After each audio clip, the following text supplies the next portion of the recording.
We know that there's obviously trying to be energy is trying to connect with him. Now we look at energy, okay, how we have learned to interpret energy is like saying, oh, spirits are there or wherever they are, and that's and they're very separate from us and very different. Okay, thank you. What they're giving me is, and the work that I've been doing with them now, is about the dimension of space around us. So we live in one type of dimension, and those who their bodies okay, thank you, I wouldn't use that terminology, but they're going to go with it. Those bodies that decay, like the apple, they give me an apple, the core of them is their soul. So they necessarily, so what happens is their physical form decays, but their soul, the heart energy, and also you can say about the brain energy as well, doesn't decay, doesn't dissolve. That energy residue of that heart matter, the heart that has experienced all the heart journey, the love and everything else. Like, I think you use that also as an example, as in the love energy, when we know that we click with somebody, or thank you, when a mother has her baby. Yes, we can say physiology as in the sense of the chemicals in the bodies and all the pheromones and everything else that's been sent out, and the oxytocin and everything else, but it's more than that. And the emotions of the brain, okay, thank you, they said, where do you think that is stored? And the neuroscientists cannot show you exactly these memories. They're somewhere in the brain, but they cannot show that.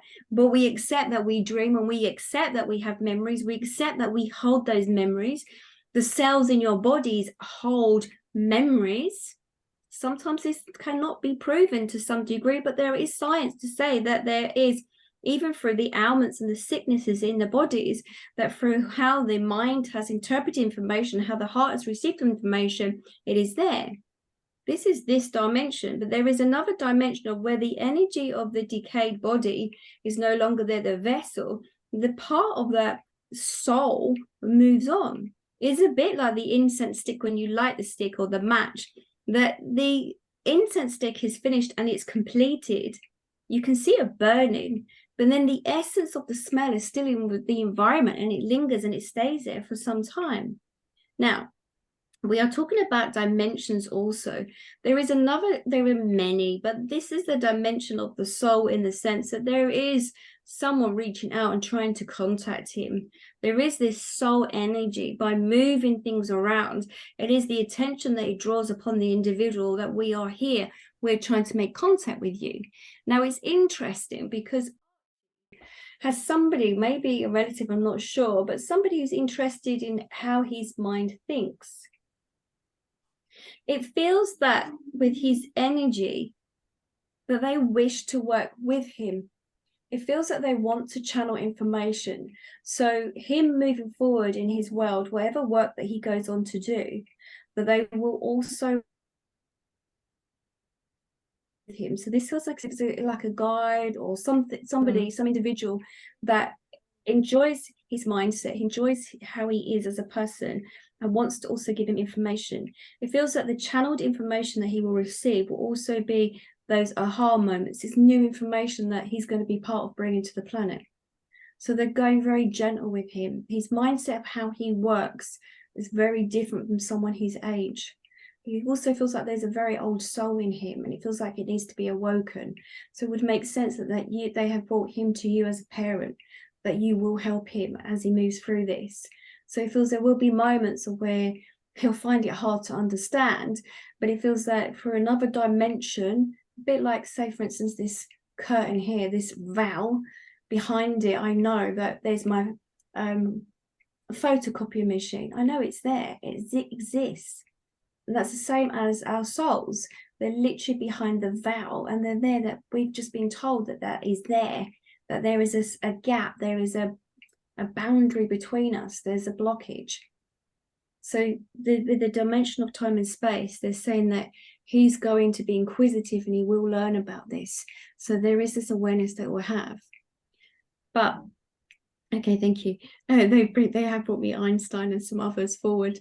Get him to look at some of the work of Einstein and the others about relativity and everything else about the dimensional shifts and stuff, to look at that, because that will start the process of helping him to understand about why these pictures are moving, there's a shift in the energy field, they said, around him. So if he does not accept the fact there are spirits, get him to do the work on metaphysics and to have a look at other stuff around him like that. There is science, but we just don't see it, they said. He's going to be as safe as he needs to be safe. Remember that he's going to also need to experience certain things. Sometimes when we experience certain situations in our life, we learn to, okay, we can't do that because we know smoking's bad for our lungs and whatever, blah, blah, blah. Sometimes we need to experience certain things because it's about then disproving it or proving it or how it affects our lives. I know that my daughter, when she was out in Australia, she lived at New Zealand for 2 years. There's something about every time she went out and she came back, her light was on in her bathroom. And she said, but why is it always on, Mum? And I said, well, do you know what? I said, your grandma, which you never met, is actually saying she's here. She goes, but I don't like it. I feel really scared of it. Well, say to her, thank you for being here, but please don't turn it on every time because I'm really scared of it. So it's about talking to the energy, being aware of your energy, setting the energy around you, being aware of that energy around you. We attract like for like. So when I was a teenager, from my background, what was going on, I had poltergeists that were in the flats where we lived as a child. The way I was feeling, it attracted the energy into it, and it made that energy unsafe for a while.